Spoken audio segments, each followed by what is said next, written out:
عبد الوہاب ثقفی نے بیان کیا، دوسری سند مجھ سے خلیفہ بن خیاط نے بیان کیا کہ ہم سے عبد الوہاب ثقفی نے بیان کیا، کہا کہ ہم سے حبیب معلم نے بیان کیا، ان سے عطا بن ابی رباح نے اور ان سے جابر بن عبداللہ رضی اللہ عنہ نے کہ نبی کریم صلی اللہ علیہ وسلم اور آپ کے اصحاب نے حج کا احرام باندھا۔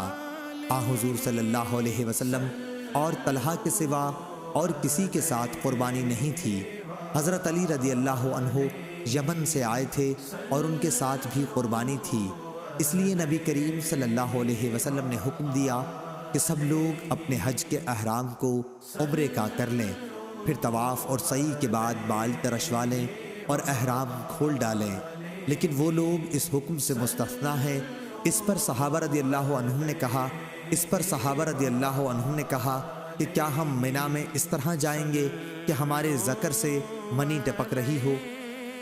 یہ بات جب رسول اللہ صلی اللہ علیہ وسلم کو معلوم ہوئی تو آپ نے فرمایا، اگر مجھے پہلے معلوم ہوتا تو میں قربانی کا جانور ساتھ نہ لاتا، اور جب قربانی کا جانور ساتھ نہ ہوتا تو میں بھی عمرہ اور حج کے درمیان احرام کھول ڈالتا۔